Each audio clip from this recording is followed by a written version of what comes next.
అందరికైతే నూతన సంవత్సర శుభాకాంక్షలు. మనమైతే ఇప్పుడు ఎక్కడికెళ్ళామో మీ అందరికీ తెలుస్తుంది గదా! అందరూ నూతన సంవత్సరంలో వెరైటీ వీడియోలు పెడితే మనం మాత్రం ధర్మపురి క్షేత్రంకైతే రావడం జరిగింది. ఈ ధర్మపురి క్షేత్రంలోని ఎంట్రన్స్ ఇలాగైతే ఉంది. మనకు శివుడు కనిపిస్తున్నాడు. ఇక్కడ ఉన్నటువంటి విగ్రహాలు మీకు చూపిస్తాను. ఇక్కడ మనం చూసినట్టయితే ఇక్కడ మొదటిగా మనం గణపతి దేవుడిని దర్శించుకోవచ్చు. గణపతి దేవుడికి ఒక టెంపుల్ అయితే ఉంటుంది. అలాగే మనం ఇక్కడ ముంగడికెళ్ళి చూస్తున్నట్టయితే ఇక్కడ మనకు కుమారస్వామి టెంపుల్ కూడా ఉంటుంది. ఇక్కడ చూడవచ్చు మనము. ఇక్కడ అమ్మవారి టెంపుల్ కూడా సపరేట్గా అయితే కట్టియడం జరిగింది. ధర్మపురి క్షేత్రం అని అందుకే అంటారు. ఇక్కడ చూసినట్టయితే మన దుర్గా భవానీ గారు ఉన్నారు. అలాగే వారాహి అమ్మవారు అంటారు కదా, మన పవర్ స్టార్ పవన్ కళ్యాణ్ గారు పూజించే అమ్మవారు కూడా ఇక్కడ ఉంటుంది. అలాగే ఇక్కడ అయితే మనం చూసినట్టయితే లోపలి భాగంలో మనకు అమ్మవారి రూపంలో ఉన్నటువంటి విగ్రహాలు కూడా ఉన్నాయి. అలాగే పాము పుట్ట కూడా ఉంది. ఇక్కడ చూడవచ్చు మనం.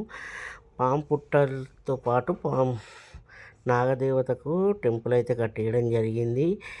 ఇక్కడ నుంచి మనం అలా ముందుకు వెళ్తే ఇక్కడ చూడొచ్చు తులసిమాత చెట్టు కూడా చాలా పెద్దగా ఉంటుంది. అలాగే ఉయ్యాల ఉంటుంది, ముడుపుల చెట్టు కూడా ఉంటుంది. మనం ఇక్కడ చూసినట్టయితే అయ్యప్ప స్వామియే శరణమయ్యప్ప, హరిహర సుతనే శరణమయ్యప్ప అన్నట్టు అయ్యప్ప స్వామి టెంపుల్ కూడా ఉంటుంది. అలాగే గోవిందరాజుల టెంపుల్ కూడా మనం ఇక్కడ చూడవచ్చు.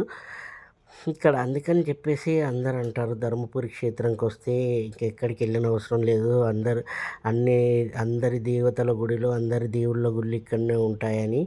సో మనం అందరి దేవుళ్ళని ఇక్కడనే దర్శించుకోవచ్చు. ఇక్కడ చూడవచ్చు మన వినాయకుడు అయితే నటరాజ రూప క్షేత్రంలో ఉండడం జరిగింది. ఇంకా ఇక్కడ చాలా టెంపుల్స్ అయితే ఉన్నాయి, మీకు చూపిస్తాము. ఇది ఇక్కడ వచ్చేసి మనం ఏంటంటే ధ్యానం చేసుకునే ధ్యాన మందిరం అంటారు ఇది. ఈ ధ్యాన మందిరంలో లోపల కూడా చాలా మనకు దేవుళ్ళ ఫొటోస్ కూడా ఉంటాయి. ఇక్కడ పైన కూడా చదువుకోవచ్చు మీరు. లోపలికి వచ్చిన తర్వాత అయితే చూస్తే రాములవారి విగ్రహాలు, అలాగే ఇక్కడ చాలా ఫొటోస్ అయితే ఉంటాయి. చాలా అద్భుతంగా ఉంటుంది. శివలింగం ఇక్కడ చిన్నగా లోపల అయితే చాలా అద్భుతంగా ఉంటుంది మీరు చూసినట్టయితే. ఇక్కడికి వస్తే మన పరమశాల లాగా ఇక్కడ ఒక శాల అయితే ఉంటుంది. ఇందులో వినాయకుడు కూడా ఉంటాడు, పెద్ద వినాయకుడు. మనం వినాయకుడు పండుగకు గణేశుడిని ఏ విధంగా అయితే పెట్టుకుంటామో అట్లా ఉంటాడు. ఇది వినాయకుడిని చూస్తున్నారు కదా, లోపల ఉంది, కవర్తో అయితే కప్పివేయడం జరిగింది. వినాయకుడి పండుగ వచ్చినప్పుడు అయితే పూజించడం జరుగుతుంది. ఇంకో విషయం ఏంటంటే ఇక్కడ మనకు నాగదేవతల చెట్టు ఉంది. ఇది కూడా చాలా అద్భుతంగా ఉంటుంది. ఇంకా మనం చూసినట్టయితే పైన కనిపిస్తుంది కదా ఆ టెంపుల్. ఏ టెంపుల్ అనుకుంటున్నారా? ఎస్, అక్కడ ఒక 4 టెంపుల్లు ఉంటాయి. పైకి మెట్లెక్కి అయితే వెళ్ళాలి. ఇక్కడ కింద టెంపుల్స్ అన్నీ అయితే మనం దర్శించుకోవడం జరిగింది.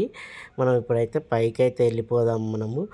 పైకి వెళ్ళిన తర్వాత మాత్రం చాలా అద్భుతంగా ఉంటుందని కూడా చెప్పుకోవచ్చు. ఇంకోటి ఏంటంటే ఇక్కడ పైన మాత్రం మనకు ఇక్కడ పూజారులు ఉంటారు. వీళ్ళు ఇక్కడ పద్మావతి అమ్మవారు, అలాగే ఇటు లెఫ్ట్ సైడ్లోనేమో మన చూస్తున్నారు కదా మీరు, ఇక్కడ ఇది ఆత్మలింగేశ్వరుడు ఉంటాడు. ఇందులో మనల్ని వీడియోలు అయితే తీయడానికి పర్మిషన్ అయితే ఇయ్యారు. మీరు వెళ్ళారంటే ఇది మాత్రం ఖచ్చితంగా దర్శించుకోవాలి. ఇక్కడ పైనుంచి మీరు చూస్తే వ్యూ అయితే చాలా అదిరిపోతుంది. లోపల మాత్రం చాలా అద్భుతంగా ఉంటుంది. ఇక్కడ చూస్తున్నారు కదా ఆత్మలింగేశ్వర లింగం అని ఉంటుంది. ఇక్కడికి వస్తే మీ పాపాలన్నీ పోతాయని చెప్పేసి కూడా అంటారు. కనిపిస్తుంది కదా లింగం. సో మనల్ని అయితే లోపల వీడియోలు తీయడానికి పర్మిషన్ అయితే ఇవ్వలేదు. అక్కడి నుంచి అయితే మనం ఇక్కడికి వచ్చాము. ఇది మన వెంకటేశ్వర స్వామి టెంపుల్. ఇక్కడ వెంకటేశ్వర స్వామి టెంపుల్ని కూడా చాలా అద్భుతంగా కట్టడం జరిగింది.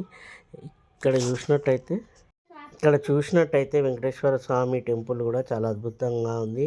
మనం లోపల చూడవచ్చు. ఏడుకొండలవాడ వెంకటరమణ గోవింద గోవింద, ఏడుకొండలవాడ వెంకటరమణ గోవింద గోవింద అనుకుంటూ మనం అయితే దర్శనం చేసుకొని ఇక్కడ నుంచి మనము ఇలా బయటికి అయితే రావడం జరుగుతుంది. ఇక్కడ చూసినట్టయితే చాలా పీస్‌ఫుల్ అంటే చాలా శాంతియుతంగా అయితే ఉంటుంది. మీరు శాంతియుతంగా ఉండాలనుకునే ప్రదేశంకి వెళ్ళాలనుకుంటే నేనైతే ఖచ్చితంగా చెప్తాను. ఈ టెంపుల్‌కి వెళ్ళాలి అని. ఇక్కడ చూస్తున్నారు కదా! శ్రీకృష్ణుడి దగ్గర అక్కడ వాటర్ మ్యూజియం అయితే రెడీ చేస్తున్నారు ఇంకా. ఇంకా ఇక్కడ మనం చూసినట్టయితే చాలా టెంపుల్స్ అయితే మనకు అవైలబుల్‌లో ఉన్నాయి. అమ్మవార్లున్నారు. అలాగే అందరున్నారిక్కడ. మీరైతే మంచిగా పీస్‌ఫుల్‌గా దర్శించుకోవాలంటే ఇక్కడ ఎళ్ళొచ్చు. మనం ఇక్కడ చూసినట్టయితే చూశారు కదా! జ్ఞాన సరస్వతి దేవి ఆలయం. అంటే మనకు జ్ఞానం పొందడానికి సరస్వతి దేవి మందిరాలకు వెళ్తుంటంగా చిన్న పిల్లల్ని ఇక్కడికి తీసుకొచ్చి ఇక్కడ సరస్వతి అక్షరాభ్యాసం చేస్తే చాలా బాగా చదువొస్తుందనేసి చాలా నమ్మకం అందరికీ. ఇక్కడ చూడొచ్చు చాలా విగ్రహాలైతే ఉన్నాయి. ఋషులున్నారు. అందరున్నారిక్కడ. అయితే ఈ అడ్రస్ ఎక్కడ అని చెప్పేసి చాలామంది అడుగుతున్నారు. ఈ అడ్రస్ వచ్చేసి ఏం లేదండి, చాలా ఈజీ. ఇక్కడ చూడొచ్చు మనము సరస్వతీ దేవి అమ్మవారి విగ్రహం అయితే చాలా కన్నుల పండుగగా ఉంది. అలాగే ఇక్కడ చూడొచ్చు మనము ఈ అక్షరాస్యత నేర్చుకునే వాళ్ళందరూ అయితే ఇక్కడికి రావచ్చు. ఇది మనం మదీనాగూడ నుంచి రైట్ ఎక్కి ధర్మపురి క్షేత్రం మియాపూర్ అని కొడితే మీకు గూగుల్‌లో కూడా కనిపిస్తుంది. సో, ఇక్కడికి మాత్రం బస్సులెళ్ళవు. మీరు మన మియాపూర్‌లో దిగేసి అక్కడి నుంచి ఆటోలో వెళ్ళొచ్చు. అలాగే మదీనాగూడ దగ్గర కూడా దిగితే ఇంకా చాలా దగ్గరవుతుంది. అక్కడి నుంచి మీకు టువర్డ్స్ ఒక 4, 5 కిలోమీటర్స్ మాత్రమే ఉంటుంది. సో, మీరు ఆటో గాని, క్యాబ్ గాని బుక్ చేసుకొని వెళ్తే చాలా తక్కువ అవుతుంది. మియాపూర్ మెట్రో స్టేషన్ దిగి అక్కడి నుంచి బుక్ చేసుకున్నా కూడా చాలా తక్కువనే అవుతుంది. మెయిన్ మదీనాగూడ నుంచి అయితే చాలా తక్కువ అవుతుంది. ఇంకా బైక్స్, కార్స్ వీళ్ళ ఓన్ వెహికల్స్ ఉన్న వాళ్ళైతే గూగుల్ మ్యాప్ పెట్టుకొని వెళ్ళిపోవచ్చు. ఎంత పీస్‌ఫుల్‌గా ఉంటుందంటే చాలా పీస్‌ఫుల్‌గా ఉంటుంది. మీరే చెప్తున్నాను కదా! ఒకవేళ మీరు వెళ్తే గనక కామెంట్ చేయండి. నేను చెప్పింది అబద్ధమో, నిజమో. అంత పీస్‌ఫుల్‌గా ఉంటుంది. మైండ్ మనకు శాంతియుతంగా అలాగే ఇక్కడ మనం చూసినట్టయితే గోశాల గూడా ఉంటుంది. ఇక్కడ గోశాలలో చాలా ఆవులుంటాయి. మనం గోశాలలో వెళ్ళి మనము ఆవులను గూడా దర్శించుకోవచ్చు. అదేవిధంగా గోశాలలో మనకు నచ్చిన విధంగా మనం ఏదైనా సంతోషంగా మనం అక్కడ ఉన్నటువంటి ఈ కొని ఆవులకు గూడా పెట్టవచ్చు. సో